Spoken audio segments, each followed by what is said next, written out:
नमस्कार। पश्चिम बंगाल के बारे में एक बार फिर बात करेंगे। आप सब जानते हैं कि मंगलवार को राहुल गांधी गए थे पश्चिम बंगाल और पहले ही दिन उन्होंने अमंगल कर दिया। आप सब लोग जानते ही हैं कि मीडिया में एक बड़ी बात प्रचलित है कि राहुल गांधी कांग्रेस के तो हैं ही, बीजेपी के भी स्टार प्रचारक हैं। वो जहां भी जाते हैं बीजेपी का फायदा कराते हैं और बीजेपी वाले तो हमेशा ये कहते रहते हैं, अक्सर चर्चा होती है कि राहुल गांधी को नेशनल हेराल्ड मामले में इतने सारे मुकदमे उन पे चल रहे हैं, उनमें गिरफ्तार क्यों नहीं किया जाता। तो बीजेपी वाले, उनके समर्थक अक्सर ये कहते हैं कि अगर उन्हें हम गिरफ्तार कर लेंगे तो हमारा एक बहुत बड़ा स्टार प्रचारक अंदर चला जाएगा और हम नहीं चाहते कि ऐसा हो। और राहुल गांधी बार बार इस बात को साबित कर रहे हैं। और राहुल गांधी अक्सर ऐसी गलतियां करते हैं जिसके बाद कई बार इस प्रकार के सवाल भी खड़े होने शुरू हो जाते हैं कि क्या राहुल गांधी सीरियसली कांग्रेस के सबसे बड़े नेता हैं। जो विशेषज्ञ हैं उन लोगों का यह मानना है कि कांग्रेस का जो गोल्डन इरा था वो 90s के दशक में समाप्त हो चुका है और 90 के दशक के बाद जब मंडल की राजनीति शुरू हुई, विश्वनाथ प्रताप सिंह जब पीएम बने, उसके बाद की जो राजनीति है उसमें कांग्रेस धीरे धीरे अप्रासंगिक होती चली गई। और जितने भी क्षेत्रीय दल हैं, चाहे वो लालू की पार्टी हो, मुलायम सिंह यादव की या बीजू पटनायक की पार्टी हो, ये सब पार्टियां उभरती चली गई। और जिन जिन स्टेट्स में ये पार्टियां उभरी उन स्टेट्स में कांग्रेस खत्म हो गई। साउथ के राज्यों में तो कर्नाटक को छोड़कर ज्यादातर जगह कांग्रेस खत्म ही थी।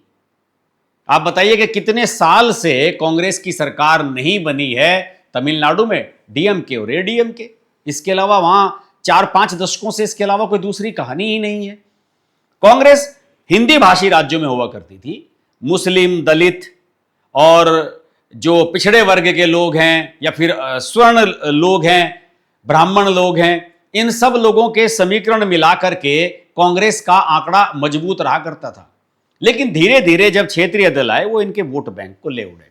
मुसलमान वोट बैंक चले गए लालू और मुलायम सिंह यादव इनकी पार्टियों के साथ, और बाकी वोट बैंक दूसरे दलों के साथ चला गया। और इसी बीच राम मंदिर की राजनीति करके भाजपा उभर करके सामने आ गई। तो ऐसी स्थिति में 2004 और 2009 में जो सरकारें बनी कांग्रेस की, वो कायदे से गठबंधन की सरकारें थी, यूपीए की सरकारें थी। और उसी के बाद से कांग्रेस गठबंधन की राजनीति कर रही है और राहुल गांधी का जो उदय हुआ है राजनीति में वो गठबंधन की राजनीति के दौरान ही हुआ है। तो राहुल गांधी को आज तक इस बात की सेंस नहीं आई कि कौन अपना है और कौन पराया है, कौन दुश्मन है और कौन दोस्त है आपका। राहुल गांधी के मन में यह भाव है कि मैं देश की सबसे बड़ी, सबसे पुरानी पार्टी का नेता हूं, सबसे बड़ा नेता हूं, और जो नैरेटिव मैं चलाना चाहता हूं, मेरे नैरेटिव को ही सारे क्षेत्रीय दलों को फॉलो करना चाहिए, और अगर वो फॉलो नहीं करेंगे तो वो मेरे दुश्मन है। लेकिन जब स्टेट्स की राजनीति की बात आती है तो स्टेट्स की राजनीति में राहुल गांधी की राय एकदम बदल जाती है। वो उन सब क्षेत्रीय दलों पर ही हमला करने लगते हैं जो सेंटर में उनका समर्थन करते हैं या फिर उनके समर्थन की अपेक्षा करते हैं। इस प्रकार से ये सारा का सारा जो सिनेरियो है वो राहुल गांधी के खिलाफ धीरे धीरे बनता चला जा रहा है। मंगलवार को पश्चिम बंगाल में चुनाव प्रचार के लिए राहुल गांधी ने शुरुआत की। और शुरुआत कहां से की? मुस्लिम इलाकों से। जैसे कि वो उत्तरी दिनाजपुर में गए, मुर्शिदाबाद में गए, मालदा में गए और चुनावी रैलियां की। और क्या कहते हैं वहां जाकर कि टीएमसी और ममता बनर्जी तो बीजेपी की बी टीम है। जो महिला पिछले 2 चुनावों से बीजेपी के साथ लोहा ले रही है और बीजेपी जिसे हराने के लिए अपने सारे घोड़े बिछने बीजेपी ने खोल रखे हैं, उस पार्टी को कह रहे हैं कि ये बीजेपी की बी टीम है और टीएमसी की वजह से यहां बीजेपी इतनी प्रभावी हुई है। अब बताइए इस लॉजिक को कैसे माना जा सकता है राहुल गांधी के? राहुल गांधी ये भूल गए हैं कि वाम दल जिनके साथ आज वो गठबंधन में हैं, उनकी राजनीति को खत्म करके ममता बनर्जी यहां पर आई थी और आज उन्हीं के साथ आपने दोस्ती कर रखी है, जबकि केरल में आप उनके खिलाफ चुनाव लड़ते हैं। राहुल गांधी को यह समझ नहीं है कि कौन सी बात कहां पर कहनी है, और उनको यह लगता है कि जो भी लाइन वो पकड़कर चलेंगे सारा विपक्ष उसे फॉलो करने लगेगा। उनकी हरकतें जिम्मेदार हैं इसके लिए। और ये कह सकते हैं कि राहुल गांधी बड़े कंफ्यूज किस्म के नेता हैं। उनकी राजनीति की बेसिक समझ जो है वो शून्य है और ना ही उनका कोई आदर्श है, और यही कारण है कि वे अपनी गंभीरता को खो चुके हैं। पिछले दिनों मैंने एक वीडियो बनाया था कि बार बार समय समय पर महत्वपूर्ण मुद्दों पर सोनिया गांधी अखबारों में लेख लिखती हैं। वो इसलिए लिखती हैं क्योंकि अगर राहुल गांधी लेख लिखेंगे तो लोग उसे भी सीरियसली नहीं लेंगे। राहुल गांधी को लोगों ने सीरियसली लेना बंद कर दिया है। देखिए, ममता बनर्जी ने तो इस पर प्रतिक्रिया भी दी। ममता बनर्जी ने साफ तौर पर यह कहा कि राहुल गांधी यहां पर बीजेपी की मदद करने के लिए आए हैं। क्यों? क्योंकि वो मुस्लिम इलाकों में मतदान के लिए प्रभावित कर रहे हैं। उनके प्रत्याशी ज्यादातर वहीं पर जीतने की कोशिश कर रहे हैं जहां पर मुस्लिम वोट ज्यादा हैं, और राहुल गांधी भी वहीं पर प्रचार कर रहे हैं। वैसे राहुल गांधी कुछ समय पहले इस बात का भी उन्हें गुमान नहीं था कि उनका जो सबसे बड़ा नेता है पश्चिम बंगाल में, अधीर रंजन चौधरी, जो कई बार लगातार सांसद रहे, नेता प्रतिपक्ष भी रहे राहुल गांधी से पहले संसद में, लोकसभा में, उनकी भी राहुल गांधी नहीं सुनते थे। नेता प्रतिपक्ष के तौर पर राहुल गांधी से कई बार कहा अधीर रंजन चौधरी ने कि हमें ममता बनर्जी को किसी भी तरीके से अपना जो गठबंधन इंडी अलायंस या जो भी नेशनल लेवल पर बन रहा है उसमें नहीं लेना चाहिए। ममता बनर्जी बिल्कुल विश्वसनीय नहीं है और हमारे लिए लोकसभा चुनाव में एक सीट नहीं छोड़ेंगे। लेकिन उसके बावजूद भी ममता बनर्जी को साथ रखा गया, और जब अब विधानसभा चुनाव आ गए तो सीधा हमला बोलने लगे ममता बनर्जी पर ही, जबकि होना यह चाहिए था कि बीजेपी पर उन्हें हमला बोलना चाहिए था। लेकिन उन्हें लगा कि अगर बीजेपी हमला बोलेंगे तो लाभ ममता बनर्जी को हो जाएगा। तो इस तरीके से राहुल गांधी ने अपने दोस्तों को ही काटने का सिलसिला शुरू कर दिया। अधीर रंजन चौधरी तो अक्सर कहते रहते हैं कि ममता बनर्जी बड़ी अवसरवादी राजनीति करती हैं, राज्य में कांग्रेस जो है उसके पीछे पड़ी रहती हैं और दिल्ली में वो कांग्रेस के समर्थन को एक्सपेक्ट करती हैं, और यही एक्सपेक्टेशन संभवतः राहुल गांधी भी करते हैं। लेकिन अधीर रंजन चौधरी को पिछली बार ममता बनर्जी ने यूसुफ पठान से जिस प्रकार से हरवाया था, उसके बाद भी अगर राहुल गांधी की आंख नहीं खुली तो भगवान उनका मालिक है। कई और ऐसे साथी हैं जिनको राहुल गांधी ने इस प्रकार की बातें कही हैं। अरविंद केजरीवाल का उदाहरण ले लीजिए। दिल्ली के लोकसभा चुनाव हुए 2024 में 4-3 का फार्मूला था। 4 सीटों पर आम आदमी पार्टी लड़ी और 3 लोकसभा सीटों पर लड़ी कांग्रेस। इसके बावजूद भी दोनों मिलकर बीजेपी को नहीं हरा पाए। लेकिन अप्रैल मई में चुनाव हुए थे लोकसभा के, और जनवरी 2025 में आ गए विधानसभा के चुनाव। उस चुनाव में राहुल गांधी ने अरविंद केजरीवाल के बारे में बड़ा भला बुरा कहा। अरविंद केजरीवाल को यह कहते रहे कि अरविंद केजरीवाल जो हैं वो भ्रष्ट हैं, भ्रष्टाचार के खिलाफ जो आंदोलन है वो चला करके वो राजनीति में आए और खुद ही सबसे ज्यादा आकंठ भ्रष्टाचार में डूब गए। उन्होंने कहा कि ये बीजेपी की बी टीम है। अब राहुल गांधी कभी ममता बनर्जी को बी टीम बताने लगते हैं, कभी अरविंद केजरीवाल को बी टीम बताने लगते हैं, जबकि हकीकत में सारे दलों का मानना है कि वो क्षेत्रीय दलों का, या जो क्षेत्रीय दल बीजेपी के अगेंस्ट लड़ रहे हैं वो उनका नुकसान करने के लिए पहुंचते हैं। तो बी टीम कौन हुआ?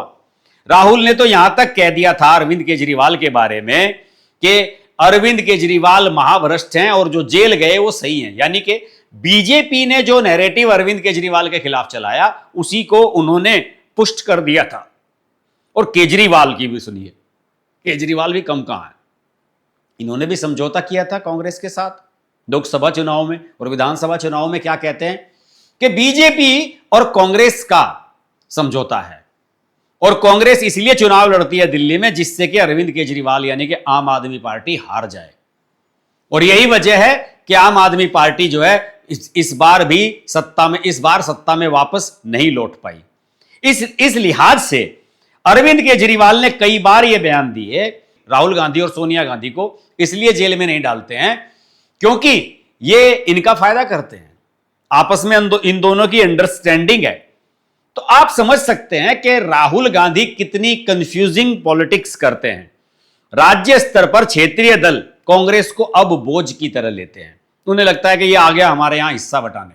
जैसे भगवंत मान है पंजाब के मुख्यमंत्री, उन्होंने तो कहा भी है कि कांग्रेस और अकालियों ने सार्वजनिक विश्वास के साथ विश्वासघात किया है, इसलिए उन्होंने पंजाब में कांग्रेस से समझौते का पिछले दिनों विरोध किया था और समझौता नहीं होने दिया। और देखिएगा आप, कांग्रेस के साथ कोई समझौता आम आदमी पार्टी विधानसभा चुनाव में नहीं करने जा रही है। वाम दलों के साथ इनके रिश्तों को देखिए। बंगाल में राहुल गांधी वाम दलों के साथ हैं और केरल में उनके खिलाफ लड़ रहे हैं। दिल्ली में संसद में वाम दल और कांग्रेसी साथ साथ बैठते हैं, लेकिन विधानसभा चुनाव में एक दूसरे की गर्दन काटने को तैयार रहते हैं। वहां पर भी प्रचार में राहुल गांधी ने यह आरोप लगाया कि जो वाम दल हैं उनका अंदर खाने पैक्ट हो चुका है भारतीय जनता पार्टी से। हालांकि सीपीएम के जो राज्यसभा सांसद हैं जॉन ब्रिटास, उन्होंने इसे अनुचित बताया और उन्होंने कहा कि देखिए इंडी अलायंस के लिए सही नहीं है जिस प्रकार के आरोप राहुल गांधी लगाते हैं। और वामपंथियों ने, खासतौर से वहां के जो मुख्यमंत्री हैं पी विजयन केरल के, उन्होंने एक बात बड़ी सही कही थी। जब राहुल गांधी वायनाड से चुनाव लड़ने पहुंचे थे 2019 में, उन्हें लग रहा था कि वो हार जाएंगे अमेठी से, तो इसलिए वहां चले गए थे। तो उस समय उन्होंने कहा था कि राहुल गांधी यहां चुनाव लड़ने के लिए क्यों आ रहे हैं, और बहुत सारी सीटें हैं नॉर्थ इंडिया में, वहां लड़ें। यहां तो उनके दूसरे नेता भी चुनाव लड़ सकते हैं, जीत सकते हैं। राहुल गांधी को यहां तो हम बीजेपी के साथ मोर्चा ले ही रहे हैं, राहुल गांधी को बीजेपी के साथ मोर्चा तो हिंदी भाषी राज्यों में जो नॉर्दर्न स्टेट्स है वहां पर लेना चाहिए। उनकी बात बिल्कुल सही थी, लेकिन राहुल गांधी को यह लग रहा था कि वो वायनाड के अलावा किसी भी लोकसभा सीट से चुनाव लड़े तो हार उनकी निश्चित है। और बीजेपी ने स्मृति ईरानी को जिस तरीके से प्लांट किया था उनके सामने अमेठी में, तो उनकी हार पहले दिन से ही निश्चित लग रही थी। तो यह बात बिल्कुल सही है। और देखिए समाजवादी पार्टी के साथ भी उनके ऐसे ही रिश्ते हैं। दोनों ने मिलकर 2024 का लोकसभा चुनाव लड़ा और बहुत अच्छे रिजल्ट आए। 37 सीटें आई समाजवादी पार्टी की और 6 सीटें इनकी आई 80 में से उत्तर प्रदेश में, यानी कि 53 सीटें इस गठबंधन ने जीत ली। बीजेपी दूसरे नंबर की पार्टी बन गई। लेकिन जैसे ही स्थानीय राजनीति का मुद्दा आता है, इनके जो अध्यक्ष हैं वहां के अजय राय या जो अन्य नेता हैं कांग्रेस के, वो समाजवादी पार्टी पर हमला बोलने लगते हैं, उन्हें गुंडा राज बताने लगते हैं, पता नहीं जा क्या कहने लगते हैं। ऐसी स्थिति में अखिलेश यादव इनके साथ समझौता 2027 में बरकरार रख पाएंगे, इसका मुझे सहज ही विश्वास नहीं होता। तो राहुल गांधी आज उस स्थिति में हैं, उनका व्यवहार इस प्रकार का है कि वो कहीं पर भी लोगों को यह भरोसा नहीं दिला पा रहे हैं कि बीजेपी का विकल्प कांग्रेस है। जब वो इस प्रकार की दोहरी बातें करते हैं, केंद्र में कुछ और राज्य में कुछ और, तो जनता जो वोटर है उसके मन मस्तिष्क पर यह इंप्रेशन चला जाता है कि भाई ये आदमी भरोसे लायक नहीं है। इसलिए जिस गठबंधन के साथ या जिस दल के साथ ये है उसे वोट मत दो, बीजेपी को वोट दे दो। और यही वजह है कि राहुल गांधी की स्थिति वो है, कांग्रेस की स्थिति वो है कि हम तो डूबेंगे सनम, तुमको भी ले डूबेंगे। आज की वीडियो में इतना ही। वीडियो अच्छा लगे तो लाइक कीजिए, शेयर कीजिए और चैनल को सब्सक्राइब करना ना भूलें। नमस्कार।